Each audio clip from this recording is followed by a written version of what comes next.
Hello friends, this is Alvin here at the shop in downtown Pomona, here to present to you my updated King deck profile. I've always liked playing King since the beginning of set 1.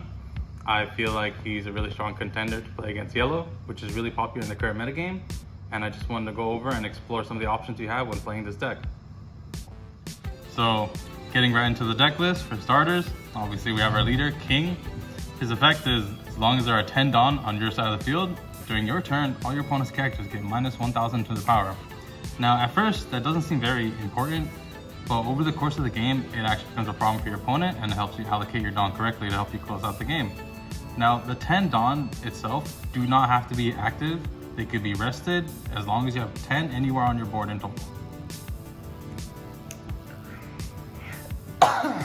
So, ideally, our main card that we play is going to be for Onigashima Island. Surprisingly enough, I've seen a lot of people cut this from their deck or just not even play it at all, which I think is very incorrect. This helps us meet our 10 Dawn really quick. It also helps us hit our high drops early into the game, and helps us create a Dawn gap with our opponent and helps them outpace them so they can't play against what we have onto the board. Because essentially, you're still playing technically like a Kaido leader, you just no longer have the threat of a -7. Following that, we play 4 copies of the 6-cost King. I think this card is really important. It also helps us play on our curve once we have the Onigashima. It's just a big beater, it also body and helps us trade. Next up, another staple in purple decks. We have 4 copies of our Queen. This is our blocker, 6k, 5-drop blocker. On play, minus a Dawn to draw 2 cards and discard 1. Obviously, this card helps us cycle through our deck and change up our hand so that we can see our better cards, and helps us give us another line of defense.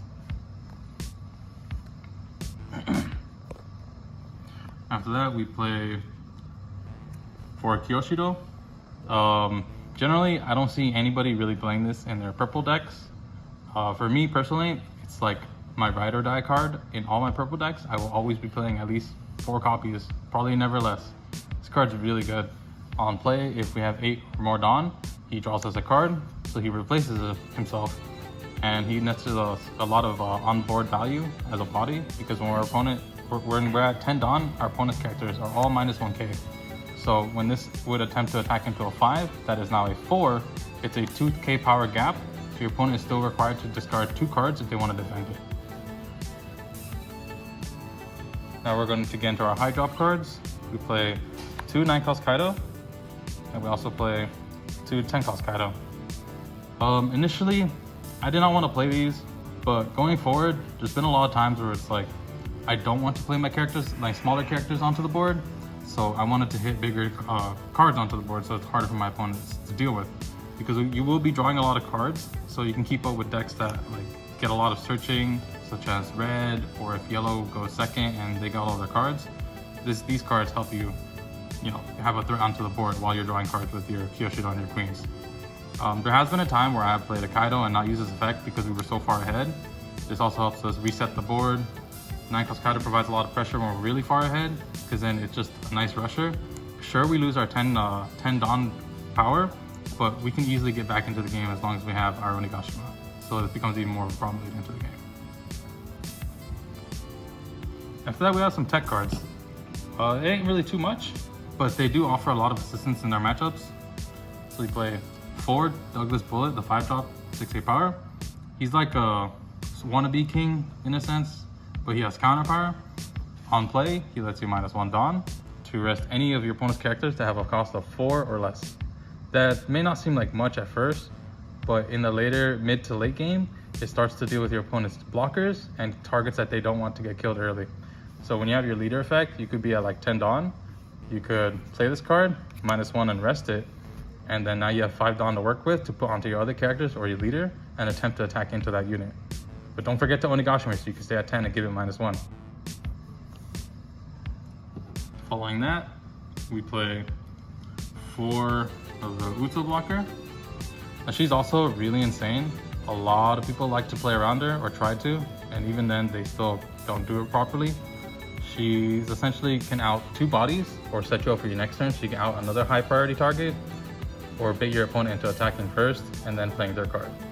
So having her onto the board can also prevent your opponent and make them not want to attack at all. Generally, she's just really good. Late game, you end up attacking with her to help you close the game because they almost never deal with her. Following that, we just have a lot of 2K counters and trump blockers. So we play 4 Kurozomi Higurashi, whatever her name is. This is just another trump blocker, 3K power, 2 cost. It really helps in the yellow matchup or in a lot of matches where blockers become really problematic. And this also starts at 3K power. So that's also important for, you could don her up to help you attack and close the game. After that, we have a 2K counter searcher. We have Buena Festa. 90% of the time, you almost never play him onto the board unless you're really digging for that bullet or the Uta. We primarily use him as a 2K counter, but the option is there if you need it. Following that, we have 2 Orochi. I mainly play this just for the counter power, but it also really helps if you really want to end up shuffling your deck. Then we also play 4 Shiki. We use him for 2K counter as well, but there will often be times where you want to actually get him onto the board through his trigger effect, so that also comes in clutch here and there. And then we also have 4 Sasaki. This card's another form of ramp if we don't see Onigashima, but it's also known as the forbidden play when we go for that. Not much else to say. I primarily also try to just use it for 2K counter. And then last but not least, we play 4 X-Drake. Towards the end of the game, this card also becomes really clutch when we're trying to limit our opponent's hands and go for game. And also he only minuses 1, so we get to stay on our 10 Don curve. So in this next little segment, I just wanted to go over a quick game plan and our summary. So generally, I like to, whenever I build a deck, I like to make sure there's a game plan involved. And just really quick here, I wanted to show you why I like to play King and how he does really well in the yellow matchup, which also can apply to the blue matchup and depending on the scenario, the green matchup as well. So ideally, me personally, I like to start going first because it takes away one of our opponent's first attacks and it also helps us defeat their curve. So we're gonna start on our turn 1 and which we get 1 Dawn.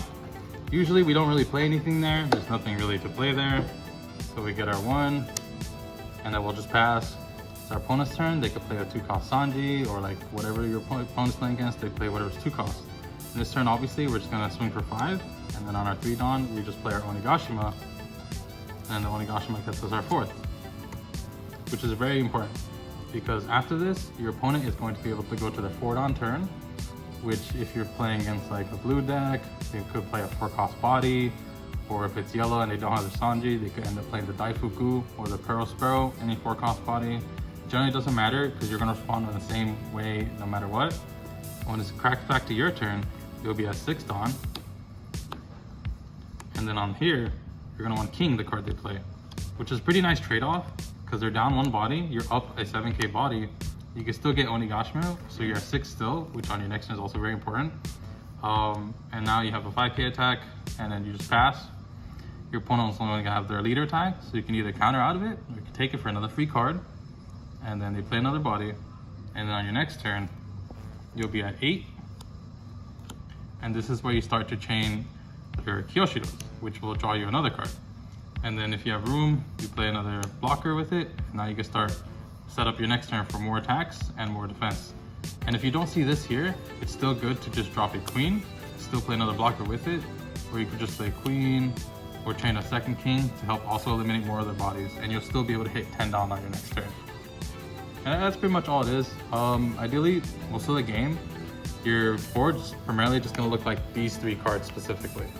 And then if you're like, depending if you have your blockers up, you're gonna be putting up more blockers, but generally you will be on these guys like the entire game.